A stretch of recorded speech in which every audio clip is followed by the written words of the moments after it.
Hello everyone, আরেকটা ইফতার vlog নিয়ে চলে এলাম তোমাদের কাছে।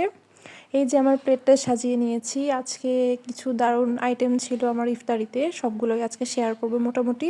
তো ফার্স্টেই দেখাচ্ছি এখানে নুডলস। এটা হচ্ছে আম্মু একদম দেশি স্টাইলে নুডলস করছে। আমি সবসময় হচ্ছে অনেকগুলো সস দিয়ে একদম চাইনিজ স্টাইলে করি, কিন্তু আম্মু দেখা যায় যে খুব ছোটোবেলার মতো দেশি স্টাইলে করে, যেটা আমার খুবই ভালো লাগে। এখানে হচ্ছে গাজর, টমেটো, ক্যাপসিকাম, চিংড়ি মাছ, পেঁয়াজ, ধনিয়া পাতা সব কিছু মিলিয়ে একদম দেশি স্টাইলে একটা নুডলস করছে। এটা আমার খুবই ফেভারিট। এরপরে হচ্ছে দেখো এখানে পেঁয়াজও ভাজি হয়েছে।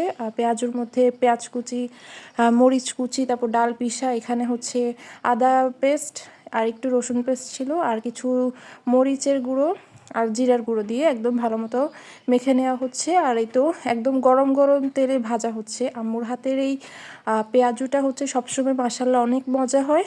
আমি হচ্ছে এখন দাঁড়িয়ে থেকে থেকে ভিডিও করতেছি আর হচ্ছে শিখে নিচ্ছি। এই তো মোটামুটি একটু নেড়ে চেড়ে ভাজা হয়ে যাচ্ছে, খুব সুন্দর শেপ আসছে দেখো, আর একেবারেই মুচমুচে হয়ে সবসময়। এই তো ভাজা প্রায় শেষ, এখন হচ্ছে তুলে নেওয়ার পালা। আমি একটা স্টেনারের মধ্যে টিস্যু পেপার বিছিয়ে নিয়েছি, আর আম্মু হচ্ছে এগুলো ছেঁকে নিচ্ছে। এটা হচ্ছে ইফতারিতে মাস্ট একটা আইটেম। আর এখানে ওই তো বেসনের মধ্যে বেগুন ডুবিয়ে বেগুনি বানানো হচ্ছে। এটাও খুবই স্পেশাল আম্মুর হাতের, আর এটা সবসময় অনেক বেশি মচমচে হয়। আমাদের ইফতারিতে একটা স্পেশাল আইটেম থাকে, আর সবারই আসলে ভাজা পোড়া ইফতারিতে না হলে হয় না। ভাজা পোড়া ছাড়া আসলে ইফতার ইনকমপ্লিট থাকে। তো এই যে ভাজা হয়ে গেছে একদম মুচমুচে বেগুনি ভাজা। আরও কিছু ভাজা বাকি আছে, সেগুলো হচ্ছে ভেজে নেওয়া হবে। এক ব্যাচ ভাজা শেষ। এই তো কি সুন্দর একটা লুক এসেছে, একেবারে দোকানের থেকেও আমার এই বাসার আম্মুর হাতের বেগুনি আর পেঁয়াজু এই যে ভাজা পোড়া এগুলো আমার খুবই ভালো লাগে। আর এই তো এখন এই যে দেখতে পাচ্ছ সালাদ, এখানে হচ্ছে শশা কুচি, পেঁয়াজ কুচি, মরিচ সামান্য একদম সিম্পলভাবেই, আর বিটরুট হচ্ছে আমার সবসময় খাওয়া হয়।